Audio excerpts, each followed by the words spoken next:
What's up, you guys? Welcome back to the channel. Back at the shop today with my boy Dwayne, working on the S14. On the last episode, you guys saw us paint the interior of the car, looking fresh. Today we're gonna tackle the roof, all the door jambs.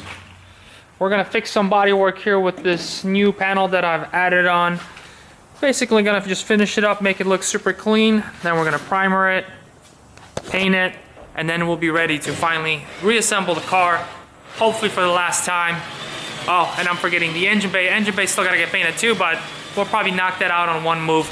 I'm gonna try to keep this episode a little bit more broad than the last one. I don't wanna keep boring you guys with the same stuff, prep and primer, prep and paint, so we're gonna try to squeeze it all in one episode and just kind of get the details in this vlog.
Alright, we've been at it for most of the day now, and just as expected, things took way longer than we thought they would. We ended up masking pretty much the whole car, and then I got down with some Bodywork. I wanted to fix a couple things that were damaged from years ago, like this rocker panel here. My buddy Adam Napick hit me with a wheel at Horse Thief Mile. That's one of these damages that you can't see with the rocker panel and the body kit on, but I do take the rocker panels off quite often, and every time I'd see it, it would just personally piss me off, so I decided to get rid of that.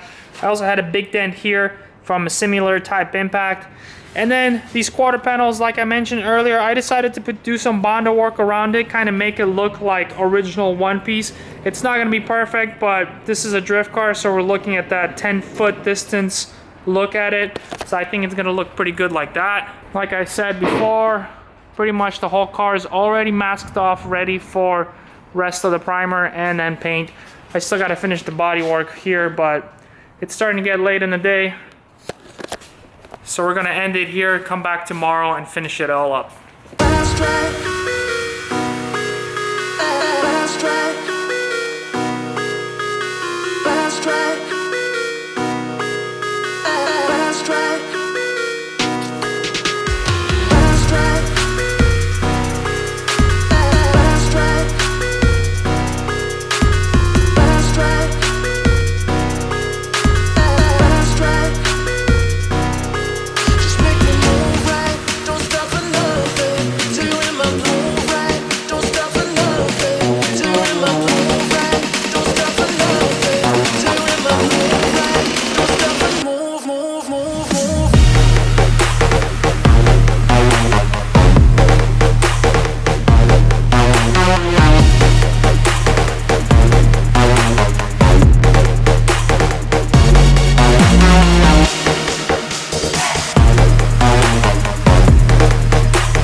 Alright, you guys, another day at the shop. I forgot to grab the camera the other day when we were painting, so I didn't get much footage there other than some B-rolls from a phone. But basically, I ended up shooting the car red, and the paint came out very wrinkled, so I came back the next day and I decided to color sand the car. Now, the beauty about shooting with single stage is that you can sand down as much paint as you want that you laid, and then you can just buff it and it brings the shine back. When you do a 2-stage or 3-stage coloring, you put a base coat on and then you put a clear coat on. So you can no longer correct the base coat and you can only correct the clear coat, and then you're very limited to how much clear coat you can actually sand down. This way, since I did a single stage, I can do whatever I want pretty much and play with it. Since I'm not a professional painter, I know my paint job doesn't come out as good as it should. That's why I end up correcting it with sandpaper and then buffing it. So basically, as you can see, the paint's very wrinkly. That's called orange peel. I honestly don't know why it comes out that way when I shoot. I'm sure it's in the gun settings. I know my prep work's pretty good, so it's not in the prep work. So it's got to be in the gun. Air pressure, maybe the mixture of the paint or the quality of the paint that I'm getting. But like I said, I'm used to color sanding and buffing. So what I did here is I started with a 600 sandpaper, then I moved down to 1,000, and now I finished off with 1,500. And you can see it's pretty flat now. Now I'm gonna hit it with some compound and then polish. There is some components I don't color sand and buff. For example, my body panels. I don't bother with those. They have too many corners and too many awkward shapes to buff, so I just leave it alone. You can see it's got some wrinkle in it, but it's not too bad. I guess when I spray the fiberglass, it's a little different. It's a little easier. And I just don't care for it as much because those are the components that are always going to get damaged during drifting. So I try not to get too attached to it. They're going to get repainted at least once or twice a season. But when it comes to the roof, obviously that should not have to repaint it again. So I want to make sure it's 100%. That's why I'm going to take my time today. I'm going to end up buffing it all out and hopefully it'll look like $1 million paint job. So I'm going to give you guys a rundown on the equipment I use for buffing, starting with the sandpaper. It is a different type of paper. It's not the same type of paper you use to do Bondo work and primer. This paper is designed to be a lot finer, so the scratches are not as noticeable. Starting with 600 grit, I got it all the way up to 1500 grit here.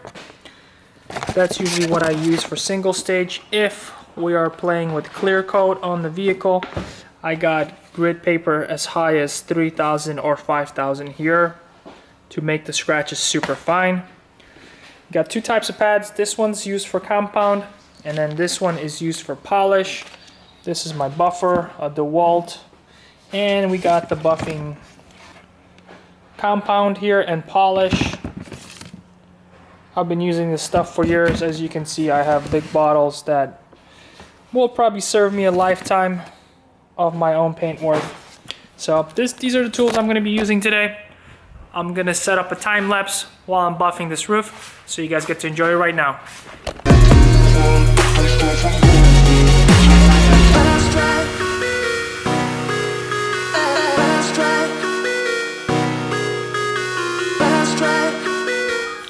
Alright, so I've compound buff half the roof and I wanted to show you guys the difference of how it looks. This is the part that's still sanded and this is the part that's now buffed with compound. You can see how clean it already is. You basically can't see any of the scratch marks or the sand marks, and you can see here just disappears. It's pretty shiny as is already. Once I'm done compounding the other half of the roof, and we're gonna put some polish on it, and this thing's gonna shine even more than it already does. Right.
right, you guys, that's gonna wrap it up for this episode. Hope you enjoyed it. If you did, make sure you smash that like button. Subscribe if you haven't already. We got more episodes in this build coming next. We're gonna tackle the engine bay. We're gonna paint that white, and then we're gonna start reassembling the car.